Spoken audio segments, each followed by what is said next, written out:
The college baseball experience opening day preview and picks episode on the Sports Gambling Podcast Network is brought to you by Underdog Fantasy. Play Underdog Fantasy's pick 'em for a chance to win 100 times the amount of money you can enter. Use the promo code TCESGPN at underdogfantasy.com for a 100% deposit match. We're also brought to you by Hall of Fame Bets, the sports betting research platform for parlays, player props, and game lines. Download the Hall of Fame Bets app or visit HOFBets.com. Use that promo code SGPN to get 50% off your first month and start making smarter bets today, people. And we're also brought to you by the NASCAR Gambling Podcast. Ladies and gentlemen, start your engines. And then remember, enter the free Daytona 500 contest for a chance to win $100 cash and a $100 SGPN gift card at sportsgamblingpodcast.com/Daytona. And remember, as always, folks, rubbing is racing. This is Jerry Glanville, and you're listening to SGPN. Let it ride, brother.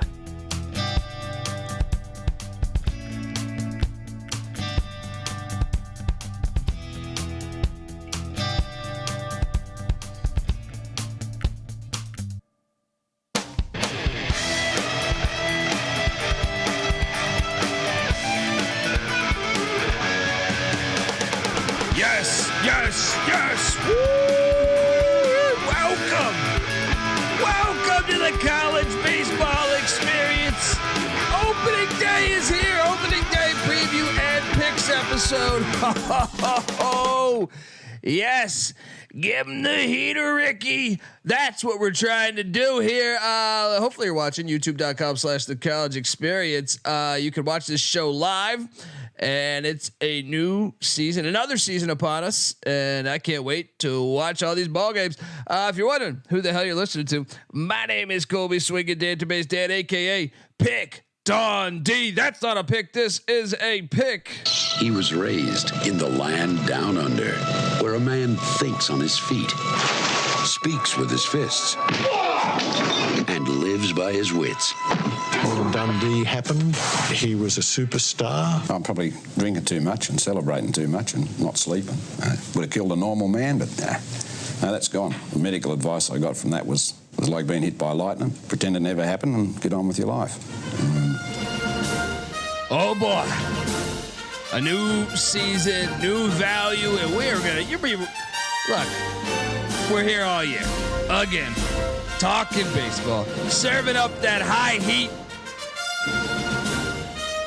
This guy, I am joined by this guy. Hopefully you're watching, like I said, youtube.com/the college experience. You can see he is in his sweet ass apartment. And look, he's battling a fucking cold. All right.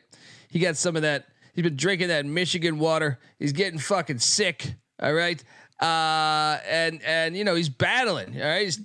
I'm watching this guy pre-episode. He's spilling shit all over his computer, trying to take fucking Dayquil, NyQuil, whatever. All right. But he said, I gotta be there for the people. I gotta be there to serve this high heat. Give it up for the host, the heartbeat of the college baseball experience. What is he saying, swingers? The guy behind the guy, all right? And the guy behind, really, the college basketball experience, the college football experience. Give it up for Noah Bieniek. How you doing, brother? What's going on, guys? What's going on, Colby? Yeah, so battling a little bit of a cold now. So whatever, we're going to fight through it. Yeah, Colby's correct. I did spill a literal full glass of pop all over this fucking desk right when we were about to hit live. 10 15 minutes ago, completely soaked my notebook. I'm traditional. I write a bunch of shit down. Now today we're going mostly on the fly. So, because all that's unreadable now. So forgive me, but I will say, also forgive me for the sniffles, because that's not going to be able to stop. So how these shows are going to go? Well, I don't get brain man. I'm sorry. For the entire season, you're good. Yep. We usually pick on each show 9 to 15 of Friday's best games, including some of the best series of the week. And we pick the Friday games on money line totals and whatnot. We can't do the entire slates like college basketball, college football, because information is just so hard to find. Like a couple of the games that we're talking about today, like starting pitchers aren't even confirmed. That's the price you pay with like a new gambling market like college baseball is. The coaches still get to really be traditional and have that gamesmanship to everything still. So yeah, that's one reason why we don't pick every game on this show. But what we are trying to do here is, just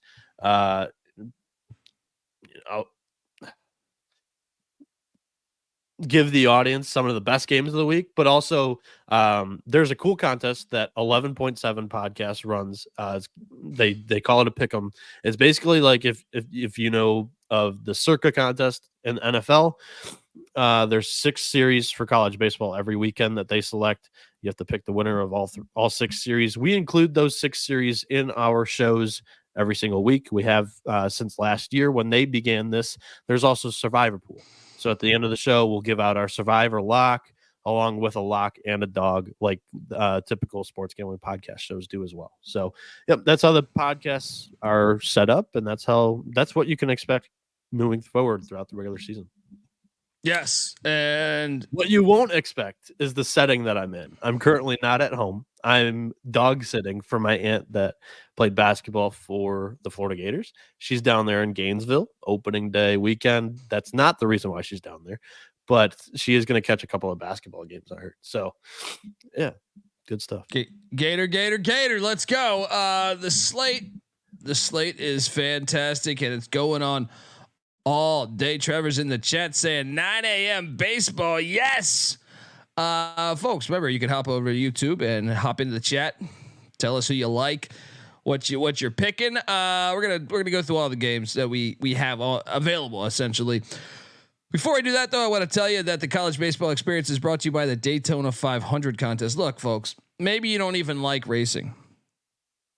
Give it a chance, but you still get a chance to make free money. All right. So what are you doing? Rev up those engines. NASCAR is back. Check out the NASCAR Gambling Podcast. Rod Villagomez and Cody Zeeb have you covered for all things NASCAR and racing, from the trucks to Cup, IndyCar to F1. The show gives you the drivers to watch and the most profitable picks for each weekend of racing. So what are you doing, folks? Enter the free Daytona 500 contest for a chance to win a $100 SGPN gift card and $100 cash. Go to sportsgamblingpodcast.com/Daytona. That's sportsgamblingpodcast.com/Daytona. We're also brought to you by Underdog Fantasy. Look, Underdog Fantasy has a way to play alongside your favorite fantasy players all season long. They got NBA, NHL, and college basketball. Simply pick higher or lower your favorite players' fantasy stats and cash in. You can win 100 times the amount of money you enter with some of their spicy plays. So what are you doing? Watch along, make picks, and maybe make a little extra cash over on Underdog's mobile app or website, underdogfantasy.com. And when you do sign up, make sure you sign up with the promo code TCESGPN. Underdog will double your first deposit up to $100. Once again, that's Underdog Fantasy promo code TCESGPN.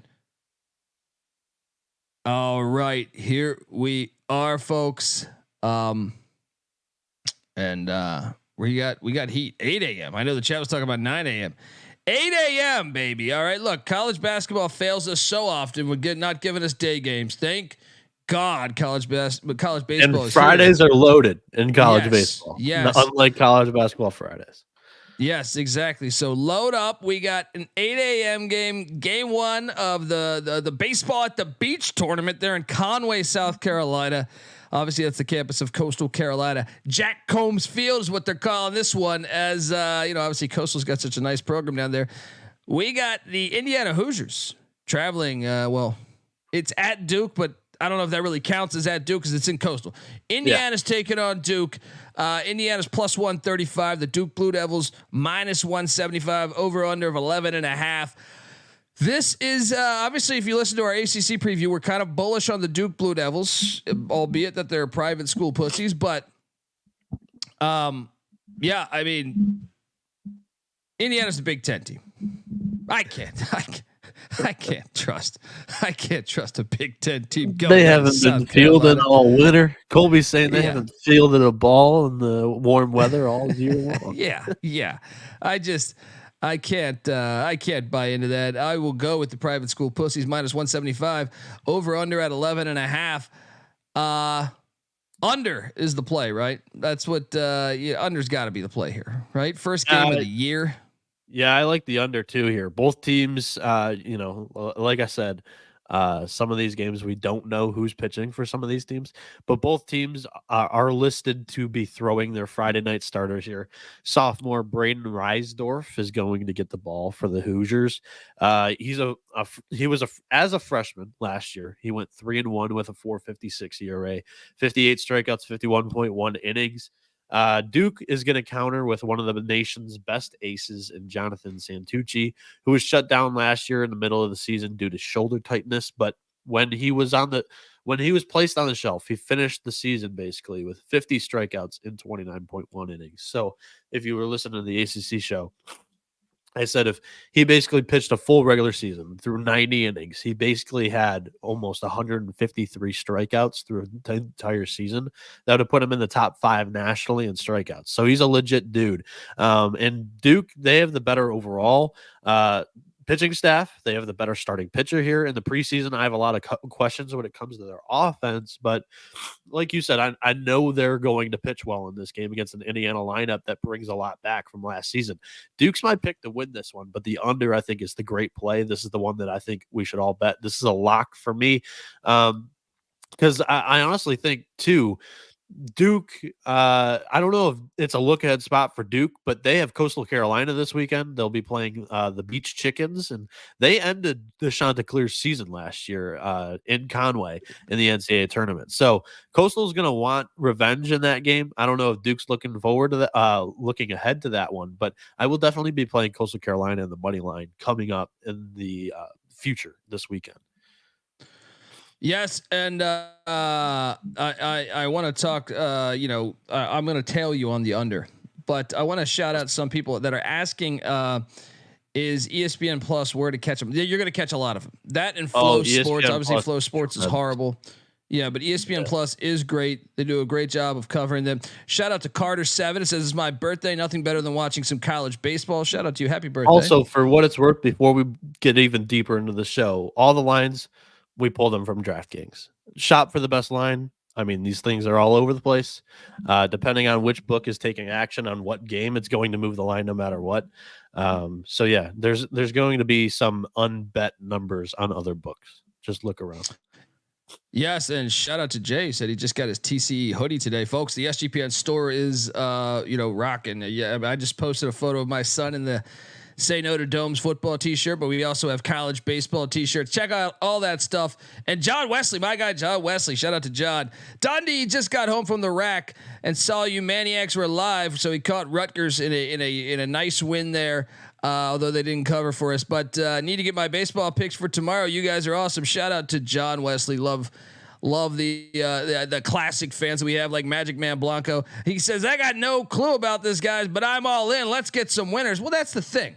College baseball has been undercovered. All right. It's been undercovered for a long fucking time. We, I think, I like to think, are helping, lead the way and showing light on how great this sport is. The MLB is great and everything, but I think, to me, college baseball is so undercovered. It's so awesome. You got home environments that you just don't see elsewhere, and just a great tournament at the end of the year that hey, football, take notes. Yeah, I mean, the sport is undercovered, and it's only growing bigger and bigger each year. So I mean, it's evident in this YouTube chat right now. 65 live viewers. I mean, that's the most we've ever had for a college baseball show. So shout out to you guys. Yes, and Baldy Locks is talking Ole Miss Hawaii over 10.5, a lock. That's the nightcap on the island. It's a hard trip. Yeah. Oh, I got you. I got you right there. Give us that song because we're not talking about it on the show.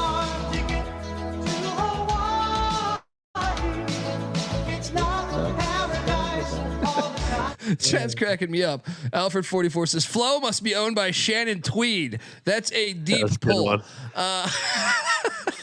All right, look, let's jump over. Yeah, I am all over the under, and I'm probably going to sprinkle Duke minus 175. It's the only game on go. at 8 a.m. that I can.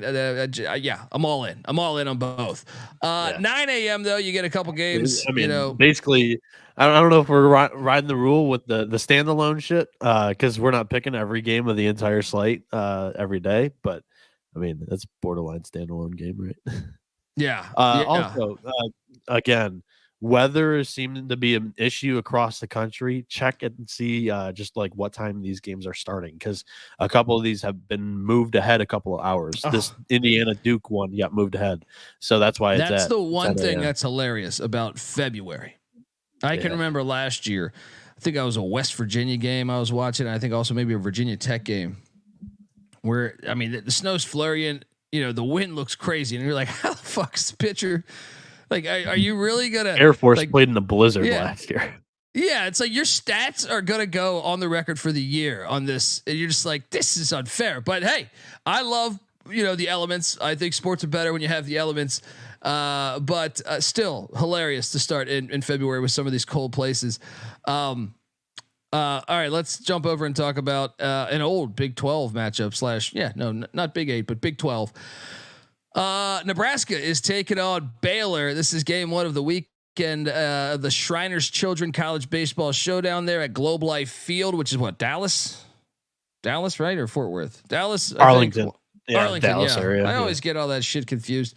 Dallas, Nebraska, Fort Worth, Arlington. They're all kind of the same, right? Yeah, they're all the same. They're all the fucking same. All right, just one. They didn't assassinate a president the other two places, but trust me, they would have if they could have.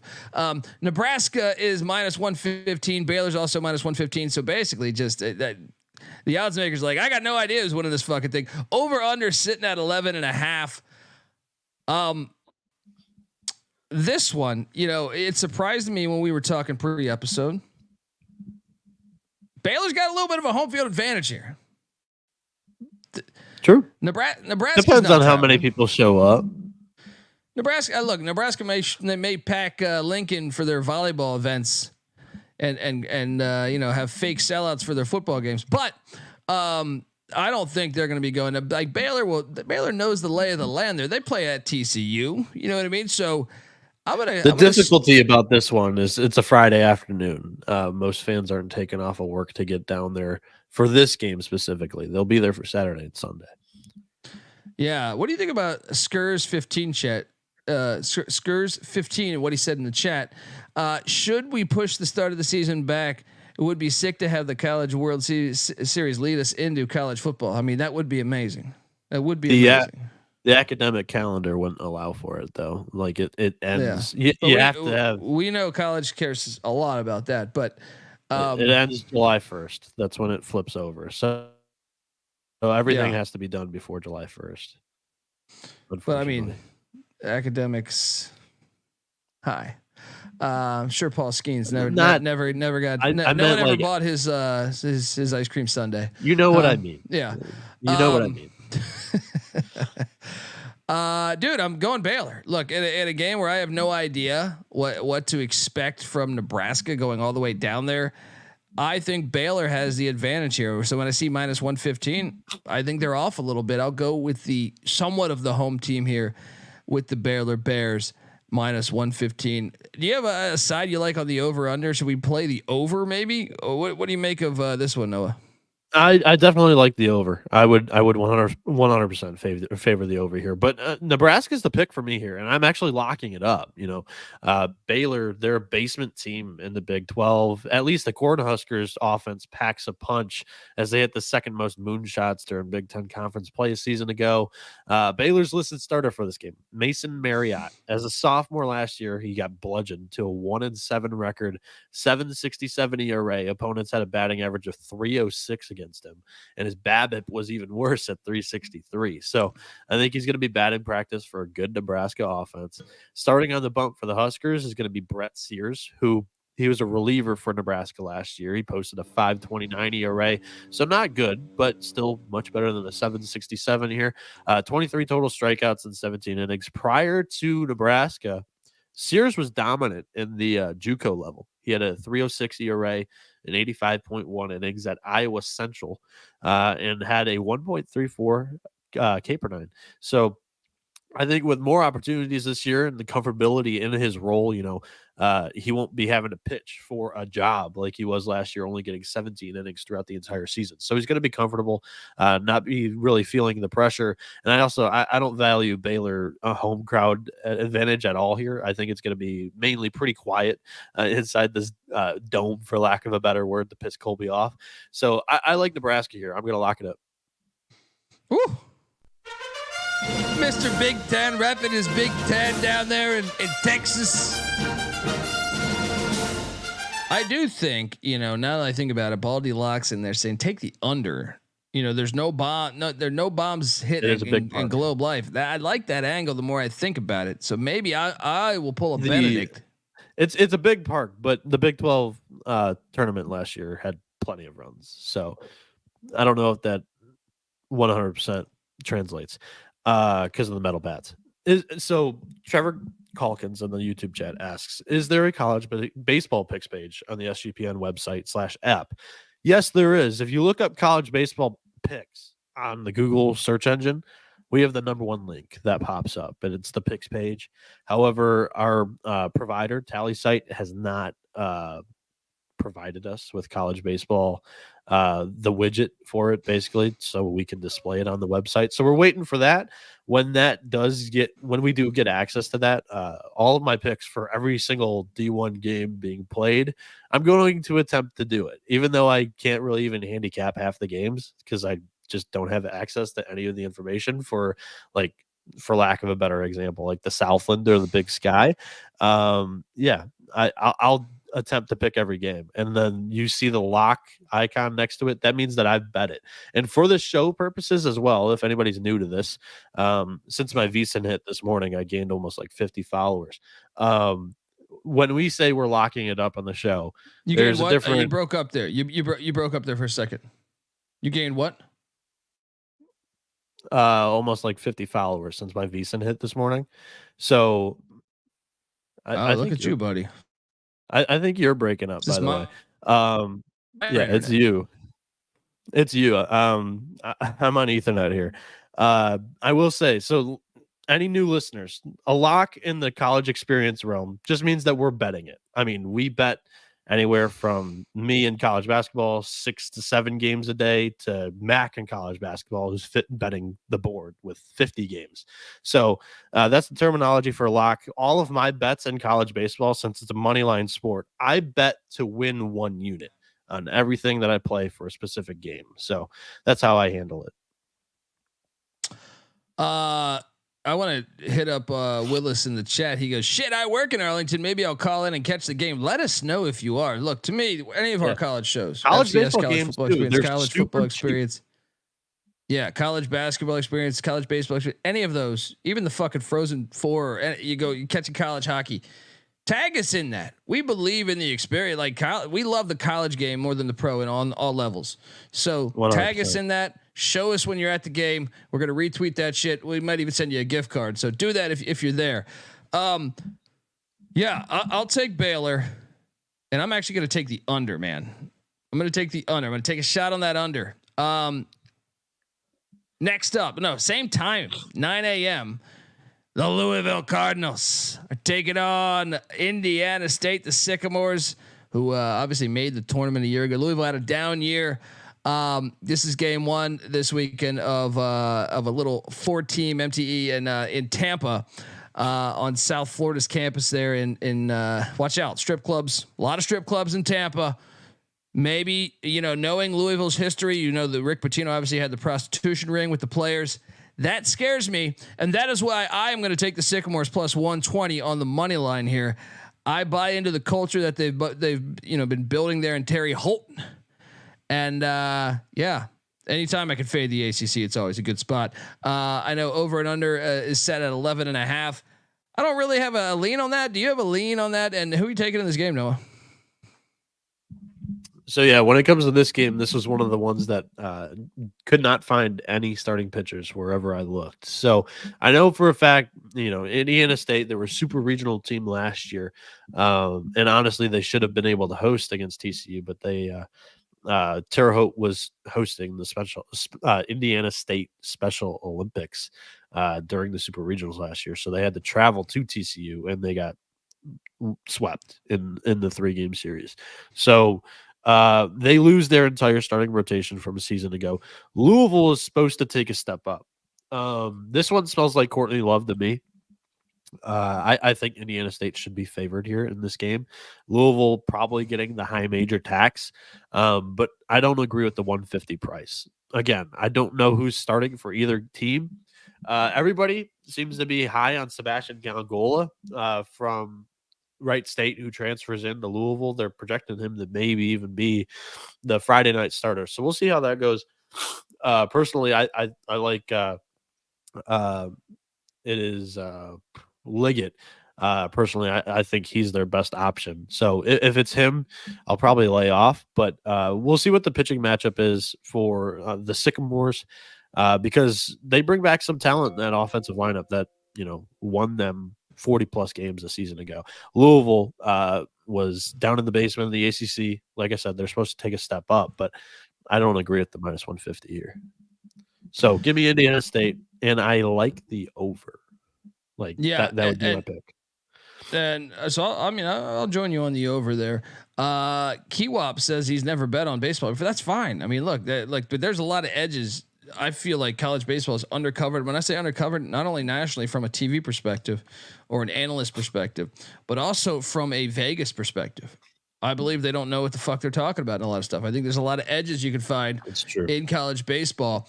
People want to know if they should take a future on Point Park to take down the crowd in the NAIA. Shout out to the NAIA. Yeah, shout out to the NAIA. And I mean, even Elliot Money is chatting about it. He's saying he's going with Lewis Clark State. Shout out to Lewis Clark State, by the way. For the longest time, that shit's been rigged because they host the NAIA World Series. So because they host it, they get an automatic buy into the NAIA World Series. The 10 teams that who's doing their deals? They got Don King doing their fucking deals. What's going on over here? I like Indiana State. I'm excited to watch this matchup. Like I said, both going on at 9 a.m. Then at 1 p.m. we got two teams that had, obviously Oregon had such a fun run in the NCAA tournament just all last season. The Ducks were a fun watch. Colby's reading Pacific times, by the way, too. Yes, Pacific time for me out here in Los Angeles. Oregon was a very fun team to watch, and Oklahoma, I think it was 2 years ago that their run was super fun to watch. Series finalists, they lost. Yes, and they kind of came a little bit out of nowhere, right? I mean, like we knew they were solid, but we didn't. Did that year, for what it's worth. Yeah, both have been very fun stories recently in college baseball. Game 2 this weekend of the Shriners Children's Classic there once again in Globe Life Field. The Ducks are minus 110. The Sooners are minus 120. So what? Slight lead to the Sooners. No over under available at the moment. Maybe tomorrow morning when you wake up, there might be something there. Correct. I lean Sooners here though, man. I lean Sooners once again. That's not that far of a trip for them. And I feel like last year was a setback year a little bit for the Sooners. And I kind of like their chances this year to improve and take a step forward. Meanwhile, I wonder if Oregon can continue that. Also, Oregon has just recently gone through the winter up there, so I like the Sooners at minus 120. Yeah, personally, I'm right there with you. Taking Oklahoma here, I'm not going to bet it because we got it over under a 12. By the way, sorry. Okay. Cool. Good to know.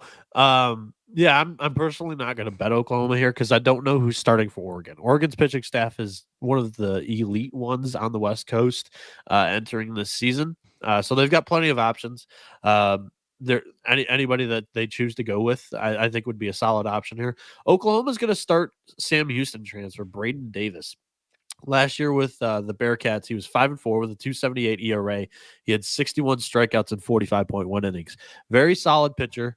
And going up against an Oregon team that loses, I think it was their top 5 or top 6 bats. I wrote it down in a now super soaked notebook that is just all blurred out and puddled up. But yeah, it was like 5 of their top six all 6 of their top hitters from a season ago are gone. So Oregon completely retooling that lineup. I like Oklahoma here that do just enough on the mound, and also their offense should be much improved from a season ago. So I like the Sooners. Yes, all over the Sooners. Do you have a lean on 12? I know we didn't do any I would lean under. Okay. Folks, there you go right there. Now let's jump Mark over. Is asking where I was gonna key on that. Where can I find the starting pitcher info? The biggest secret in the game. Not even some of the bookmakers know like where to find starting pitcher info. It all depends on the program, on the coach, on the social media team, if they want to announce a name. Personally, I will hawk the team's social media account, whether it's Twitter or Instagram. But also going on their website. The Athletic website is kind of the way to go for me nowadays. They'll do a write-up on a preview of the next game, and they'll most of the time put a pitching matchup in there for you. So yeah, that's typically what I use, like the beat writers writing a preview. So yeah. That's about a 75-80% hit rate for me, honestly. Shout out to A1 Athletes. We do the basketball show. The basketball show will be coming up in about probably around 10:30 Pacific. No, probably about 10:45 Pacific, because I'm on VSiN on the Greg Peterson show at 10:12. So gonna have to stay patient for that one. Excited to watch that game. Like I said, two programs that were a lot of fun over the past 2 years. Here's an interesting one, and I'm curious your take on this one. This is, and by the way, this is an 11.7. You want to explain what that is to the audience? Yeah, I kind of hit on it at the top, but if you go to 11.7's website, it's 11.7.com. It's a competitor of ours, a college baseball podcast. They're more on the they have dipped into their toes into the gambling stuff, but they're great. Their knowledge is great throughout all of them in the majors. Former college baseball players themselves.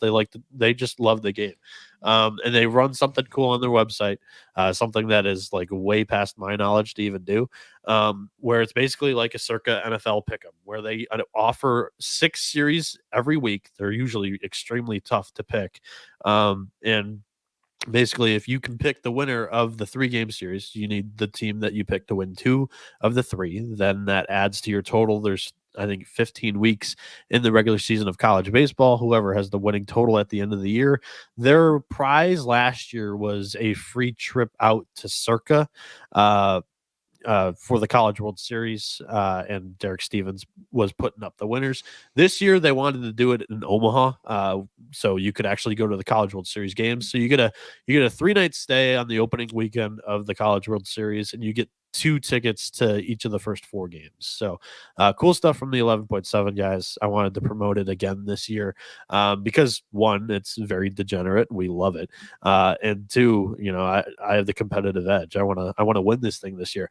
Going into, I think, the 3rd to last week, I was in 6th place. Then I blew up. I went 2-4. My first losing week of the entire season.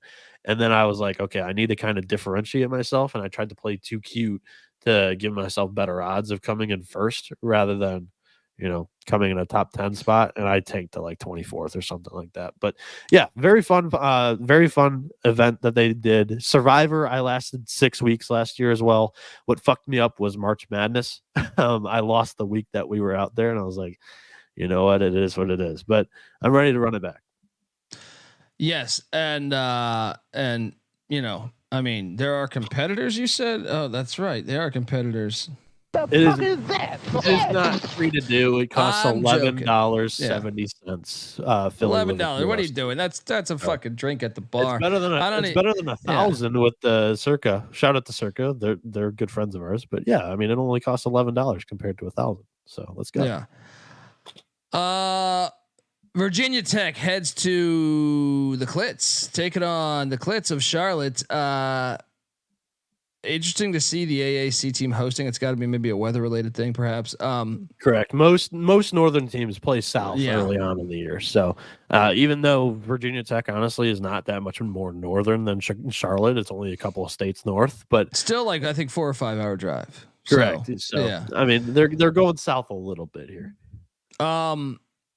And look, this is game 1 of 3, 3-game series. They're being played at Hayes Stadium there, and to me, I know the Hokies. What was it? 2 years ago, the Hokies were a very fun team to watch. Last season, they had some setbacks, some injuries. This year, I mean, maybe it's a new year, new things can happen. They did have a couple guys transfer out.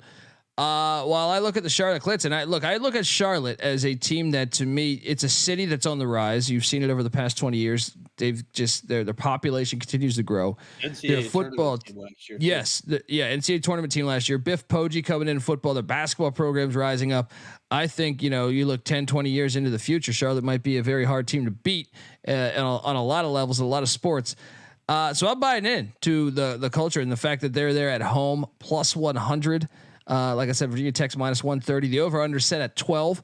I'm going to take a shot on the Clits at home plus 100. But I want your advice on that over under, because I'll be honest, my first thought was under. Am I a fool? Yeah, I'm going over here. But I agree with you. I'm going to get frisky here. With this series in the 11.7 pick'em contest, I think the public pick is going to be the high major team in the Hokies.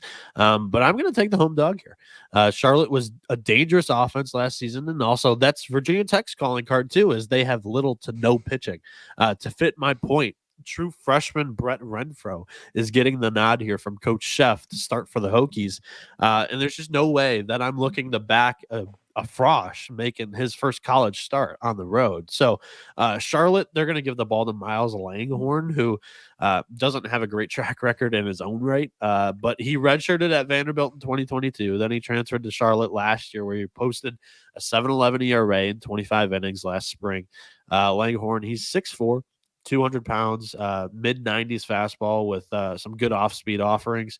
And he showed some promise in the Cape Cod League last summer, but he struggles with the walks. If he can limit the free passes against an offense like Virginia Tech, Charlotte should be able to pull this one out if he could give them 4 to 5 innings and then hand it over to the bullpen.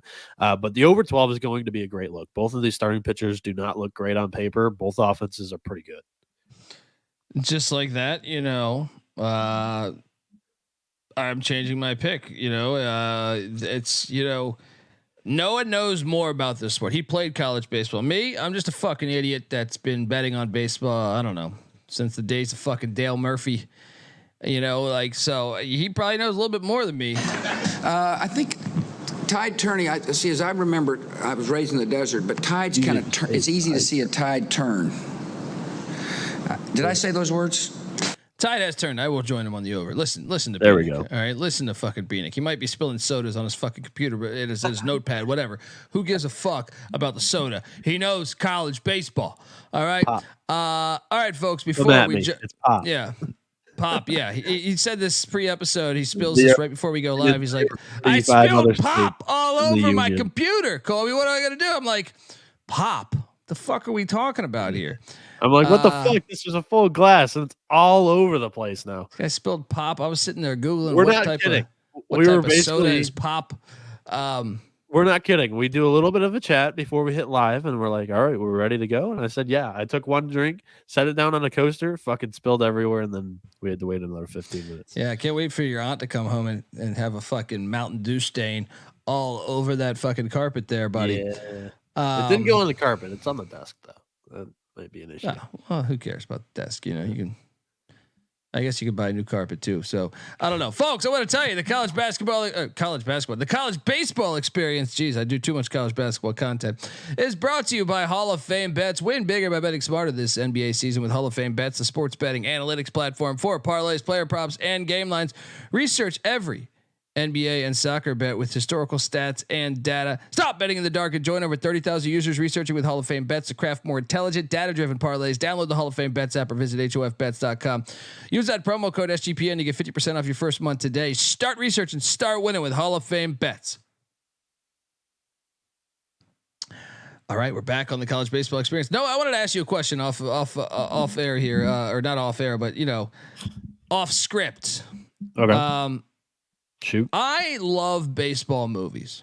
Ooh. It's Oscar season. I live in Los Angeles, so I can't escape it. All right. All these fucking people talking about all these movies I got no interest in. I like baseball movies. I think baseball is an easier sport to make a movie than a lot of other sports. Maybe because of the pace. Maybe because of the pace. Really? Yeah, I watch a lot of baseball movies, and like half the actors can't play. I get cringe. Oh, that's fair. But I'm saying like football is hard to do. You have the actors in the fucking helmet, so there's no value on the actors. You know what I mean? Sure. Like baseball movies. Like I love Field of Dreams. Right. Yep, that's my number one. Okay, I was about to ask you this. Field of Dreams. You got Field of Dreams, Sandlot. I love the Sandlot. I love Bull Durham. I think it's overrated. Sandlot's great and it's nostalgic, but you think Sandlot's overrated or Bull Durham? No, Sandlot. Okay. So if you had to seed your baseball movies, I know there was other ones like The Rookie with Dennis Quaid, For Love of the Game with Costner again. Yeah. I've been asked this a ton. I'm not a movie guy, but I do know my baseball movies, and I feel like I'm close to an expert on it. Field of Dreams 1, 2 Major League, 3 indie film. This might be up your alley, Colby. It's called Undrafted. For all the ex-baseball players out there, basically, I see John Wesley talking about it right now in the chat. Yes, shout out to John Wesley. Chat. Yes, John Wesley. Told you, man. He's sharp, man. That's my guy. Yeah. This movie basically takes place in the dugout. I'll say that. Like most college baseball, like baseball players in general, like if they played at all, like that movie's fucking hilarious. Moneyball was great too. Yeah, Moneyball's top 5 for me. That's 5th. 4th is The Natural. Oh, how did I forget that? I love The Natural. Wonder Boy here. Come on. Wait, so what the 1 seed is Field of Dreams? Field of Dreams 1, 2 is Major League, 3 Undrafted. Oh, how did I forget Major? I'm sorry. It's an Major League's my 1 seed. Major League's my 1 seed. See, because here's my thing with Field of Dreams. I love Field of Dreams, but Field of Dreams is kind of like you have to be a baseball nerd to really love it. No, I really love it, but to me, to me, there's a lot of symbology in the film, and it's almost like what are we watching here? Are we watching a baseball movie? Or are we watching something about pursuing your dreams? It's they did a great job of walking the line of both, and the more times you watch it, because I've watched that movie a shit ton of times, the more it's a life movie. It's like a life movie. It's almost not a baseball movie. That's my only pushback on it. I mean that in a great, like for an overall movie, it's incredible. But for a baseball movie, Major League for me is the 1 seed. Hey, I'm just so happy that somebody in this chat actually knows the movie Undrafted. Anybody listening to this show that played baseball, I highly recommend that movie. This is an awesome documentary too. The Battered Bastards of Baseball. Thoroughly enjoyed that. Wasn't that narrated by Kurt Russell? I can't remember. Thoroughly enjoyed that. Check out that. And I can't sleep on 8 Men Out. 8 Men Out I thought was fantastic too. Did you see 8 Men Out, Noah? Yeah. Yeah, it's good. How about Cobb? Cobb was an underrated flick. I haven't seen Cobb actually. And dude, Ty Cobb was a Tiger too. Yeah, he was also a ridiculous human being. Highly entertaining film. Tommy Lee Jones kind of killed it. And yes, Michael Huffer referencing Hardball. My friend is actually the editor. Rest in peace to Richard Alderete. He edited Hardball. Anyway, all right, enough bullshit talk. But I was curious what you got at your 1 seed. Noah says Field of Dreams. I say Major League. Let us know what you have as your number 1, baseball movie at TCE on SGPN on Twitter. Mr. Baseball in Japan. Tom Selleck. That was a good one. What was the Belushi one? Didn't Belushi do a baseball movie? He did a baseball movie in the early 90s. I don't remember what the fuck it was called. Anyway, let's jump back to the beautiful college baseball slate that we have upon us tomorrow. UC Santa Barbara right here. I live in Los Angeles. What's that? Mark Nolan, any chance that you're related to Parker? Hit me up. I doubt it, but that'd be cool. And by the way, I did love Mr. Baseball. I thought that was a good movie. Worst movie, Summer Catch. Agreed, Brian. Shout out to Brian Sanders. Summer Catch. Oh my God. Yeah, I fell asleep in that shit. I never even finished that movie. I tried. My mom likes that movie. So. Whenever it's on like on any of those movie channels, it's for some reason on our TV. She likes what's his name, the lead actor.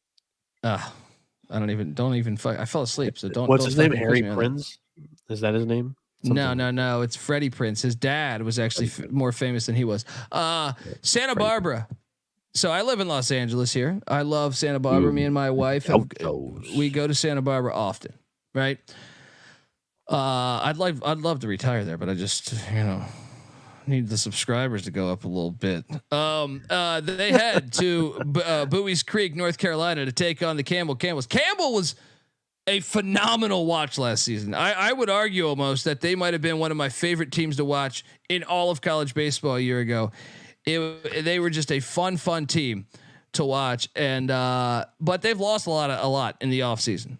And as much as Bowie's Creek, I'm sure will be rocking. I felt like they had decent crowds there at Jim Perry Stadium. Remember, this is game 1 of 3, by the way. Yeah. Santa Barbara making that trip all the way to North Carolina. No. I don't care if it's on the road. Gauchos are here to stay. Let's go. Give me the Gauchos on the road, representing here in Los Angeles. Well, I know Santa Barbara's not in LA, but you know what I mean.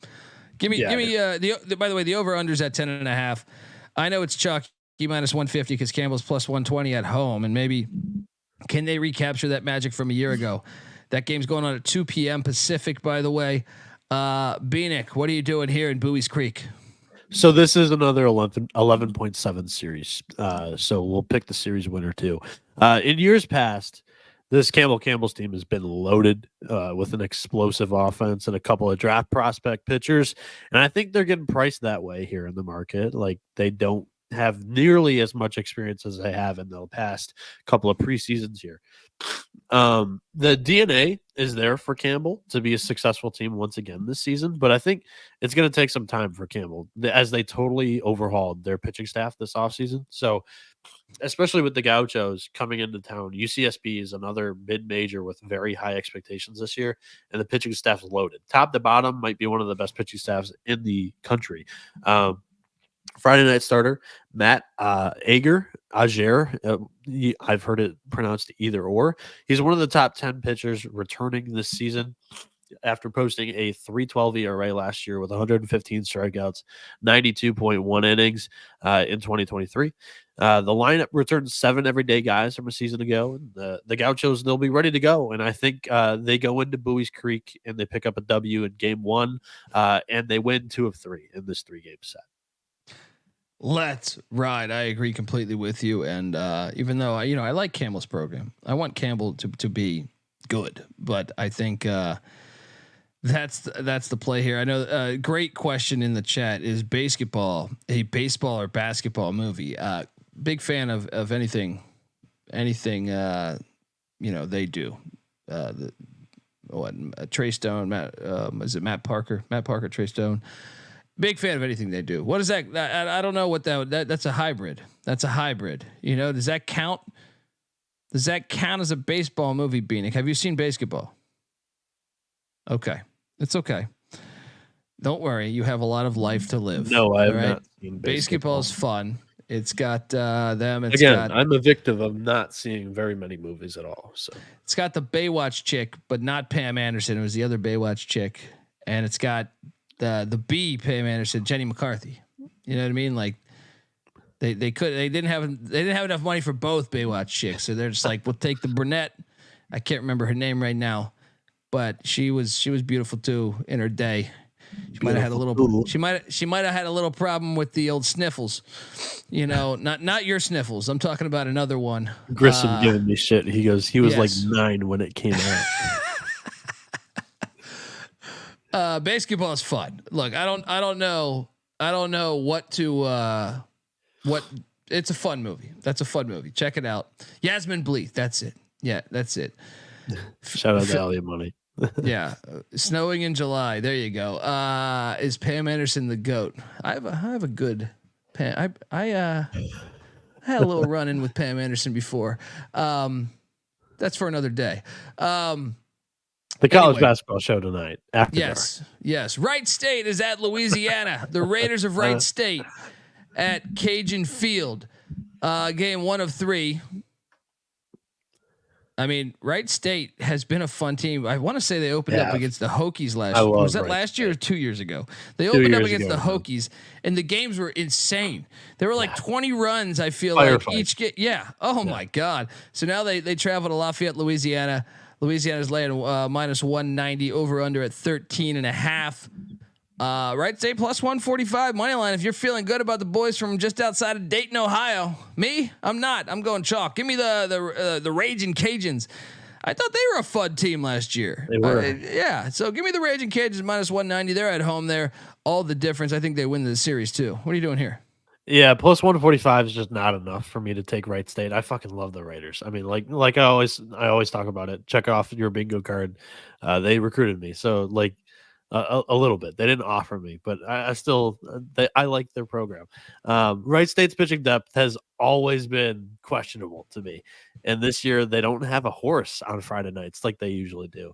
Last year's Friday night starter, Sebastian Gangola, we already talked about him. He transferred over to Louisville, and also the Raiders. They typically struggle in non-conference, especially on the road. So now you're going down into Louisiana. Their home atmosphere is just fucking lit. It's one of the best home atmospheres in mid-major baseball. Starting for the Raiders is going to be Jake Shirk. Last year he went 5-5 with a 4.67 ERA. It's solid, but typically just not Friday night starter quality. And for Louisiana, Jack Martinez is going to bump on Friday night. He's a D3 transfer from Trinity, Texas. Last season, Martinez had a 2.12 ERA. He was 6-0 with 6 saves. He had 81 strikeouts in 51 innings, holding opponents to a 163 batting average. He was borderline dominant. They're going to try to stretch him out and make him become their Friday night starter. So obviously, there's question there. He was a D3 pitcher last year. He's transferring to D1. He's going up a level or 2 levels to D1 here. Wright State, very powerful offense. This is going to be a huge test for Martinez, but I think Louisiana is the deeper team, especially pitching wise. And with the lineup, I think they'll be able to keep up with the Raiders, especially at home. This is another one where I'm taking Louisiana to win the series in the 11.7 contest. Borderline survivor pick. They're one of the 2 favorites that I like here. So give me the Raging Cajuns. Yes. And it seems like everyone, this is what's hilarious. As much as, I'm on the Raging Cajuns, it seems like the chat is just rattling off their Baywatch crushes. Wasn't that the most watched show of all time? No, Raging Cajuns should be the most watched game tomorrow because they're going to be absolute fire. Let's take the Raging Cajuns. Brian Sanders is telling me to put it on my list. Baywatch? Definitely put Baywatch on your list. I mean, it's actually horrible, but I mean, it's like they have a Baywatch episode. I challenge people to YouTube this. And I actually, I wish we could play this right now, Noah. Mike Piazza is. I've heard of this. He's on the beach, right? Yes, he's practicing his swing in like Santa Monica. And I think Pam Anderson comes up to him and says, "You can't do that here." It's one of the most ridiculous scenes of all time. Seen that somehow. Yeah, absolutely fucking hilarious. Go, Colby 357's asking in the YouTube chat, how do you get VSiN on YouTube TV? That is a very good question. I think you just get that. I mean, the sports package. I think you have to have the sports package, but that's only like $5 or $6 a month, if memory serves me correct. I've been signed up with YouTube TV so long that if you're seriously interested in VSiN and you have no idea how to get it on YouTube TV, their website allows you to watch for free. It's something that I didn't even realize up until like last year. So yeah. Check it out. I love Philly Liverpool saying Baywatch is one of the best shows ever. Look, it's one of these things that will when I was 10 years old. But no, there's something that's true to this. Like, attractive women sell. Sorry, hate to tell the world this. You know what I mean? It sells. There's a reason. There's a reason. You know, like this is from the beginning of fucking time. All right. This sells. All right. And look, as much as they want to push back and say, no, it's sexist, whatever today, it'll be back again. Because guess what? The world is undefeated. Attractive women sell.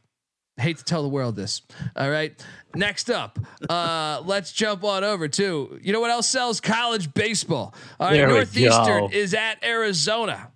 All right. Especially Arizona. This one, it's on the fucking Pac-12 plus. Oh, good God! There's even worse is that they still have the conference doesn't really exist anymore. They're killing me here. They're killing me because I don't even know how to find the plus. I mean, I think I have a solution for this, but I'm gonna hate it too because Oregon State's gonna go independent, but yet their games are still going to be on Pac-12 Network when they're playing at home. It's gonna be so frustrating. Yeah. Love the chat. Just the chat is just talking about attractive women. We've hijacked this. No, Colby secretly wanted that for sure. Well, it's entertainment. I secretly do want Baywatch back. All right. To me, it's one of those things. To me, it's like America's Most Wanted. It should never go away. You know what I mean? Should never go away. Yeah. Now this game here in Arizona, Tucson, this is game 1 of 3 between two teams at High Corbett Field there. Northeastern's plus 120. Noah Bieniek and I did an episode with our favorite plays, basically our picks to go to Omaha, and he's all over this Northeastern team out of Boston, Massachusetts. Reggie Lewis's alma mater, if you remember the old Boston Celtic. They head to Tucson. Arizona's minus 150. The over-under's at 12.5. I mean, Noah, I'm just going to blindly follow your lead on Northeastern, but do you have a play on the over-under? And I'm assuming you're still on the Northeastern here? Oh, 100%. I'm not jumping off this wagon right now. The season's just getting started. You could honestly argue that this one smells like Courtney Love, and I would not have a counterpoint for you. I don't know why they're a dog here. And I think a lot of people tuning in here are antsy for the Northeastern game because I gave it out on VSiN. And I got so many DMs today. Actually, it was kind of crazy. This price dropped from when I gave it out like an hour later on DraftKings. So I gave them out to get to the College World Series. You can still find it at 15-1, but it was 20-1 when I gave it out. So yeah, I got that. It opened here against Arizona at plus 160. Shout out to Elliot Money on Twitter. I've been tweeting out the opening lines for some of the games that I liked, and I will continue to do that throughout the rest of the season. So if you want bets prior to me even giving them out on the show, and especially on Saturday, Sunday, Monday, Tuesday, Wednesday, Thursday games, I will tweet out my plays. We just don't do shows for those days. We just preview the weekends currently. After March Madness, we might pick it up to 2 or 3 shows a week, but we'll see. Yes. So this game in specific, though, is pretty interesting because I'll first mention like Arizona's favored here, in my opinion, because they're getting a high major team tax. However, High Corbett Field is a fucking launch pad, and the Huskies pitching staff pitches to contact. So this isn't a sport that's covered nationally. And the fact that the Wildcats made the tournament last year could be why they're priced as the favorite, but them rebuilding could be easily overlooked here. So if I get reasonable prices on Northeastern for all 3 games, I will be looking to take the Huskies in all 3 games. First off, let's start with the head coach. It's Mike Glavine, the brother of Hall of Fame pitcher Tom Glavine. So obviously, this pitching staff is going to be an elite group that focuses on control and limiting hard contact. Last year, the Huskies, they had the 3rd best team ERA in the nation at 3.75. Northeastern's entire weekend rotation of Avon Cabral, Wyatt Scotty, and Jake Gigliotti return, and it's one of the best trios in all of the country. Cabral is a certified ace. He's going to start this Friday game here for Northeastern. Last year as a freshman, he was all-CAA first team with a 9-4 record, 258 ERA. Offensively, the Huskies returned 90 of their 106 home runs hit a season ago, and their team stole the 9th most bases per game last season. They stole 94 total. So I'll give you the 2 players that are bound to be household names here on the offensive side come MLB draft time this year and next. It's Mike Sirota, a center fielder this year, garnering attention to possibly be a top 10 pick in the 2024 MLB draft. And then his sidekick, Cam Maldonado is another speedy outfielder with power that Sirota could very well be paving a path for Maldonado to be drafted very high in 2025. So yeah, very high on this Northeastern team.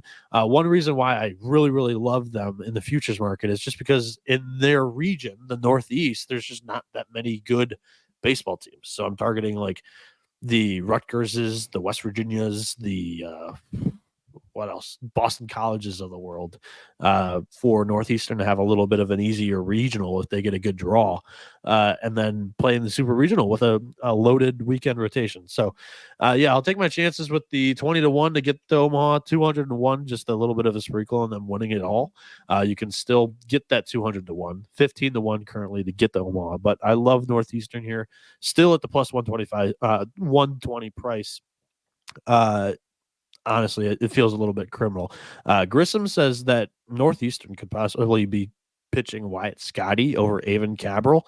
No, I don't, change my opinion really at all, because Arizona, in a rebuild, they lost their ace Aiden May to Oregon State last year, and really he wasn't even that great with Arizona last year. So I like Northeastern either way. Jump in on Northeastern, folks. What are you doing? Plus 120, money to be made in college baseball. Next up, this is a fun one. You know, Mike Leach was a very good friend of ours. Rest in peace to Mike Leach, former Texas Tech football coach and Washington State and Mississippi State football coach, and Iowa Wesleyan, and well, he was OC there. Yeah. But he was originally, people don't know this, his first coaching job was actually baseball. But that's also when he went to University of Texas Tech. He had Sonny Dykes on his staff. Sonny Dykes had no background really in football. And he started out, I believe, as a GA. Sonny Dykes played college baseball at Texas Tech.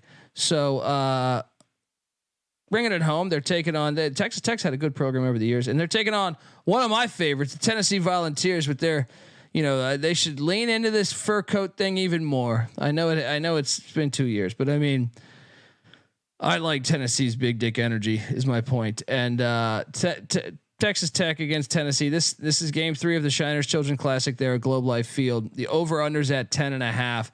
Texas Tech's plus 140 on the money line. Tennessee's minus 180.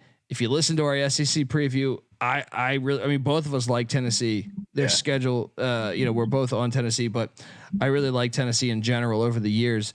They've been one of my favorite teams. I like, I'm going chalk minus 180. Now I'm curious, over under 10.5. Is this where we potentially buy the over, even though we're at that big park? Yeah, I kind of like the over here too. I don't feel very much conviction either way on it, but I would lean over here.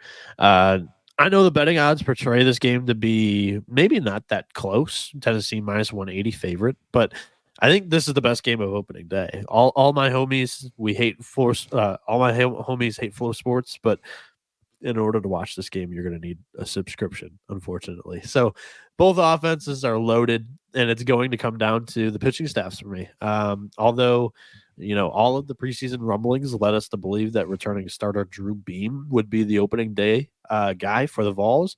Tony Vitello pulled a little switcheroo on us and is giving the ball to AJ Russell, who had a 0.89 ERA last season with a Sierra even lower than that in 30.1 innings as he struck out 47 with only 7 walks. So solid pitcher. But just not very experienced when it comes to starting games, especially on a Friday, being that it's the big game of the week when both aces usually get the nod. Tim Tadlock did what we all thought he would. He's starting Kyle Robinson here against Tennessee, who, Robinson, he only started 5 games last year, but as a reliever, he threw 45.1 innings. He had a 5.36 ERA. Look for Gavin Cash and the Red Raiders to hit pretty well. I don't know how long Russell will be able to keep them down, but I don't mean to slight Texas Tech in any way, but this Tennessee pitching staff is deeper and more talented than Texas Tech's. I like the Vols, but minus 180 is a little bit too rich for my blood here in AJ Russell's first Friday night start. So I'll take the Vols. This is so just the over. You think the over is a better play than laying the minus 180 with Tennessee? No, I would actually probably lay the minus 180 if you're like Okay. actually wanting to play something here, because it is the best game of the day in my opinion. If you're going to be watching it and you want some of the sweat, I would actually put the money on Tennessee. But overall, this is a stay away. I just can't wait to watch this game. Yes. I mean, I'll probably bet this fucking thing. I mean, what am I gonna do? Look, Kansas State is taking on Cal. This is Scottsdale, Arizona. Game 4 this weekend of the MLB Desert Invitational. I think you Love should bet this Scottsdale. one. They're going to be on at the same time. I mean, maybe I bet them all because this is a lot of fun. Bet the It's board. opening day. All right, Mac. Yeah. Well, I mean, look, I'm not going to bet every. This is only the games we're covering. The slate is bigger than this. I know. Kansas State against Cal. Look, I know I think you're high on these Wildcats. I'll play your little song. All right, but WILD.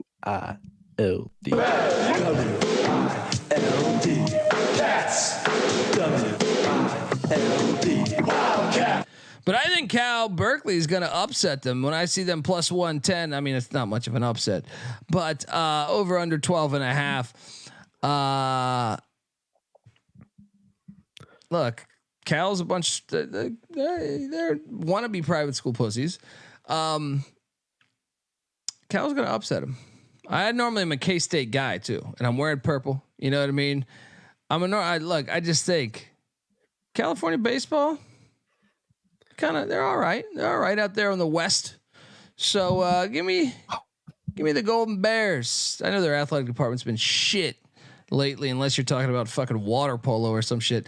But yeah, give me the Bears to win Game 4. What are we doing here? So this one has moved like crazy. I don't know if I got the exact opening price. I got Kansas State at plus 100 to win this game. I tweeted it out on Tuesday this week when these lines dropped. Maybe it was Monday night. But yeah, I'm on Kansas State here to to flip all the way to a minus 140 favorites, kind of nuts. So if you like Cal now, I definitely do think that's bettable. There's a little bit of value that you could argue here. However, this is the handicap for me. Mike New, the head coach for Cal, I'm sure he's not steering his Golden Bears wrong. However, Kansas State's the best team that Cal's going to face this weekend, and usually you would start your staff's ace. However, he's trotting out freshman Trey Newman on opening day. In D1 Baseball's fall report, he was the 7th guy listed. It's basically their own depth chart in their fall report. Newman's 6'6", a right-handed pitcher, throws his fastball in the mid 90s. However, perfect game. They're basically like a recruiting. They're basically like a 247 for college baseball and amateur baseball. They ranked him as their 801st best right-handed pitcher in the 2023 class. So shout out to Oscar Robles, who said he coached Newman. Oh, there we go. Him 801st best right-handed pitcher. I'm not sold, in your guy making his first career start in the college ranks, especially against the top 25 team in Kansas State. So, at minus 140 here, I'm gonna fade him, and I'm gonna take Kansas State here. They entered the season with a chip on their shoulder as the selection committee. They left them out to dry last year. The Wildcats, they enter with. They're bringing back a couple of stars from last year's team. K-State returns their ace, Owen Barema, who struck out 95 in 81.1 innings. And he ended last season with a 5.06 ERA. However, his Sierra was 3.43, which means there's plenty of room for him to improve this season. And if Barema can go deep into this game, it creates an easy transition to the nation's best returning closer in Tyson Neighbors, who struck out 86 batters in 48.2 innings with a 1.85 ERA last season. So, Coach Pete Hughes offense returns 5 regulars from last season, and most notably preseason All-American Kalen Culpepper, their shortstop. He returns after leading Team USA collegiate national team in batting average in the summer with a 471. So I'm on the Cats. Lock it up for me. Woo! Woo! Noah Bieniek, lock it up. I guess I forgot to play my lock music. Lock battle. That's a tech. Yeah. I mean, that wasn't my lock. Was not count. I'm just saying the whole episode. I forgot to play my lock music. But if you want my locks, true. Well, we're gonna have a lock and dog in a minute, but I just want you to know that I am gonna lock up Northeastern with Bieniek. I'm also gonna lock up Santa Barbara. I'm gonna stay on the road teams, but for a home team, I'm gonna take a shot at the Clits. That's another lock of mine, and the Duke Blue Devils. I'm all over the Duke Blue Devils. There's a couple other games going on that so we hit on 4. Yeah, we hit on 4 of the 11.7 games that are included in their pick'em for this weekend. However, 2 of the series that they included are not currently on the betting board. So we'll talk about those 2 series real quick here. Yes, and that is my mother's still here, Marilyn. She came out to see she's the MVP. She's been there for like 2.5 weeks now, eh? Dude, she's teaching me how to do all this shit. I don't know anything. All right, I'm just a guy trying to watch fucking Stallone flicks and stuff. You know what I mean? I'm just what the fuck. That's me in 10 years. Yeah, she's like, honey, you want to change the diaper? I'm like, no, you're good. You're good. Go ahead. Maryland, my mom's a graduate from the University of Maryland. She was actually there at the same time Larry David, the creator of Seinfeld, was there. Maryland is at Georgia Southern. Georgia Southern, I know there was a lot of preseason hype about Georgia Southern. I'm still mad at them for getting rid of the triple option offense in football. And my mother's a graduate from Maryland. I am all over the Terps down there, even though Statesboro is. I like Savannah, and that's close to Statesboro. So, but Maryland's going to go down there and represent the Big Ten well. Noah, I know you're going to back me because you're a Big Ten guy. What are you doing here? Yeah, so I'll talk about both teams real quickly here. Rob Vaughn, the head coach of Maryland, is now at Alabama. So Matt Swope steps in. He was a Maryland player, climbed the coaching ladder for the Terps, now gets his shot at the head coaching job. So he was able to, rally the troops and keep most of the guys in College Park. Should be an interesting year for the Terps for sure. I think a lot of people might be overlooking them as they're not one of the top 2 teams in the Big Ten, but they're still got plenty of talent on that roster. And when addressing, it's an 11.7 contest. Most of their listeners are in this contest. Ben Upton, the host of the show, has been super high on Georgia Southern. And I don't mean this in a derogatory way, but I just disagree with some of the opinions that he has had on the team. I need to see it to believe it from these Eagles. They are at home, so that is one thing that's going against me. Most of the time, the home teams do win in these weekend series. However, I'm willing to take the high major here going on the road. Give me the Terps. I think most of the pool might be able to, or I think most of the pool might follow Upton here and taking the Eagles. So I'm going to hope they get maybe even 55 to 60%. I'll take slightly more people on Maryland than Georgia Southern, but I think it's going to be more 50-50. Most people think. So give me the Terps here. Yes, and people want your Big Ten rankings. You have to tweet Noah Bieniek at NoahB77 _. Good to know. Check out Grissom's in the chat. Check out collegebaseballinsiders.com. They've got the pamphlet there. I wrote the Big Ten preview. They did great work. The visuals are outstanding on that PDF. Yes. And San Jose State is at UC San Diego here. San Jose State made the tournament a year ago. Didn't they get pummeled by Stanford, if memory serves me correct? Yes. And UC San Diego, what do you make of UC San Diego's squad, Noah? So they won the Big West title last year, but they were ineligible to make the NCAA tournament due to their transition from the D2 ranks to D1. That stupid fucking NCAA rule. So UC San Diego, they come back with another chip on their shoulder. They won't be eligible for the NCAA tournament this year, but they returned the entire pitching staff from a team that had a 4.44 team ERA in 2023. Their ace, Ryan Ferrucci, he comes back and he's got top tier stuff. They also bring back their closer, Isaac Martinez. It's the polar opposite case for the Spartans, as they had a team ERA close to 6, and they led the Mountain West in walks allowed. The offense pretty much carried the Spartans from last year. The 2023 regular season champs, they're facing, they they return quite a bit on the offensive side of the ball, which is what aided them to the NCAA tournament appearance. But when both teams return a ton from their strengths of last season, give me the pitching staff over the lineup all day long. So I especially will take the Big West champ over the Mountain West champ in college baseball for sure. Give me UC San Diego to win 2 of 3 in this one. This is my survivor pick for week 1. I like the trade. There's a bunch of other games going on, Noah, and I know Shitload. I will be tweeting out more picks in the morning for sure. We'll see how many more lines pop up. So JMU's at Arkansas. People were talking about that one. Could JMU knock off the juggernaut known as Arkansas? I think a lot of people are writing off JMU. Personally, I think they've got a couple of studs in the lineup. I don't know how well of a pitching staff they're going to be this year, but I've seen a lot of people give out like Arkansas minus 3.5. I don't know if I agree with that totally. Yes, and the big one that I just think you really let me down here.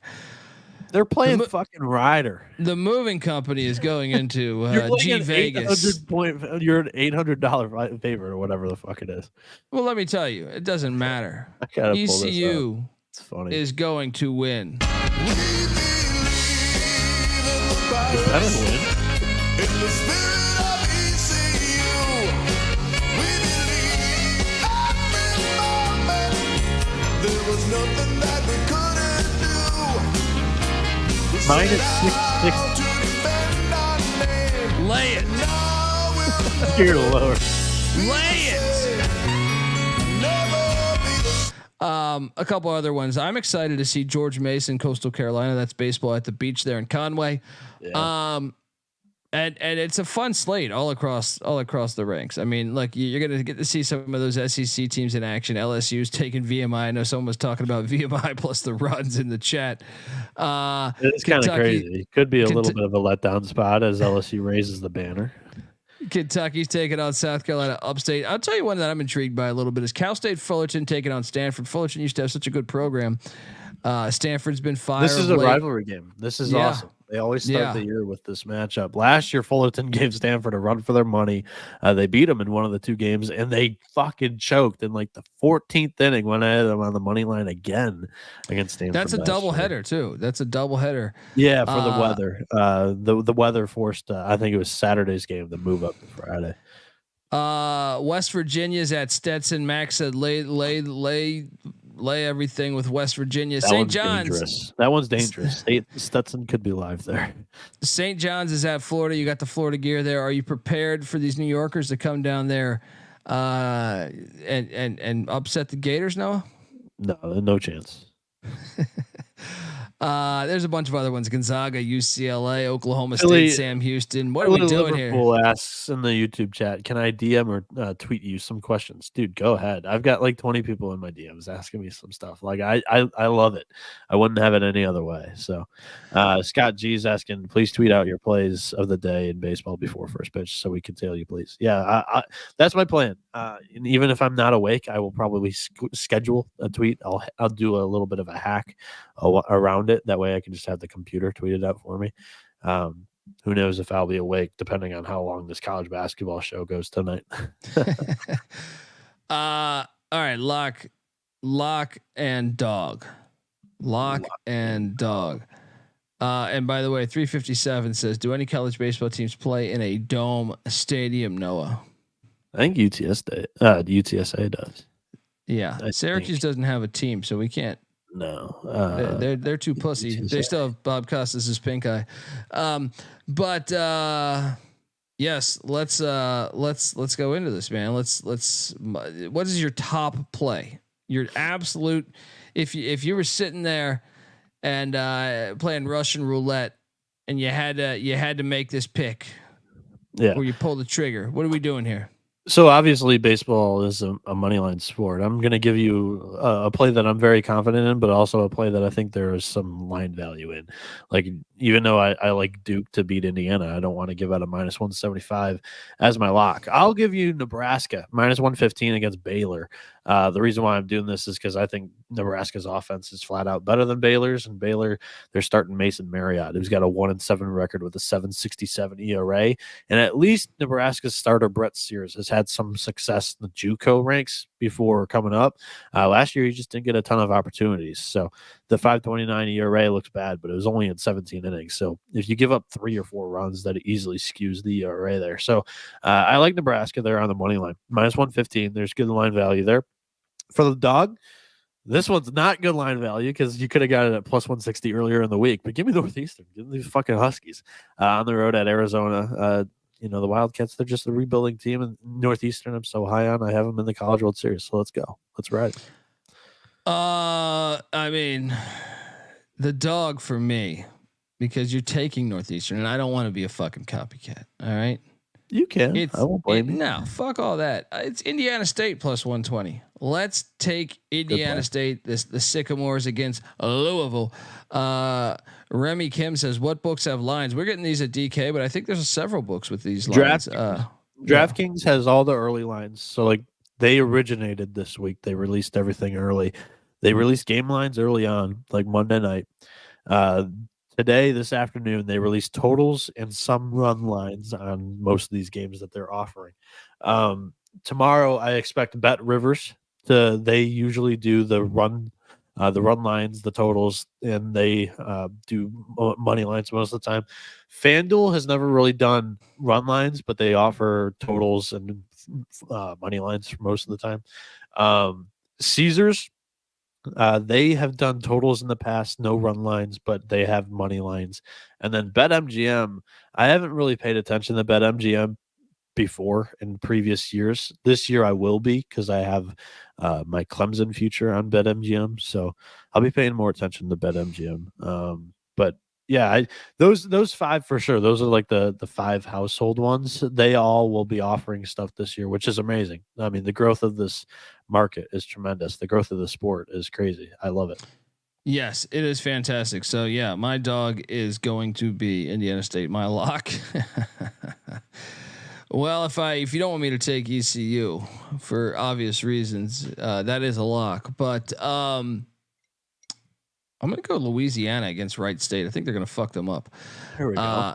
So I know that it's minus 190 though, but still, if you want something a little juicier, take Charlotte. Take Charlotte then. If you want juicier, take Charlotte. I feel pretty confident about the Clits. Lay 1.9 to win 1 unit. Like I said at the beginning of the show, all my bets, I lay the money to win 1 unit back. That's how I do it in baseball. Yeah. Elliot Money saying ESPN Bet has run lines and money lines too. Folks, that's our show. We are the College Baseball Experience. We will be back. And remember, we got a college basketball experience going off in about an hour and 45 minutes, maybe an hour and 50 minutes.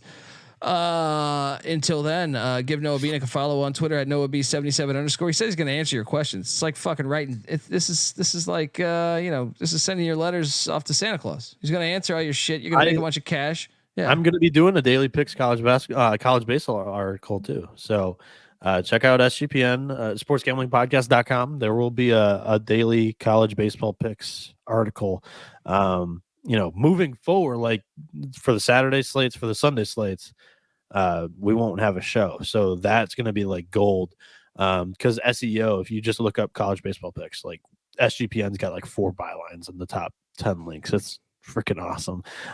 So yeah, that's going to be littered throughout Google over the next couple of months. My college baseball picks. It's awesome. Yes. And yeah, I'm going to have a lot of fun watching these games tomorrow morning. Folks, give me a follow on Twitter at @Colby. The College Baseball Experience is on Twitter at TCE on SGPN. And yes, happy college baseball season. Let's get this fucking thing going. Right. All right. Until next time, this is the College Baseball Experience. You better start thinking about yours. And we are out of here. Run and shoot.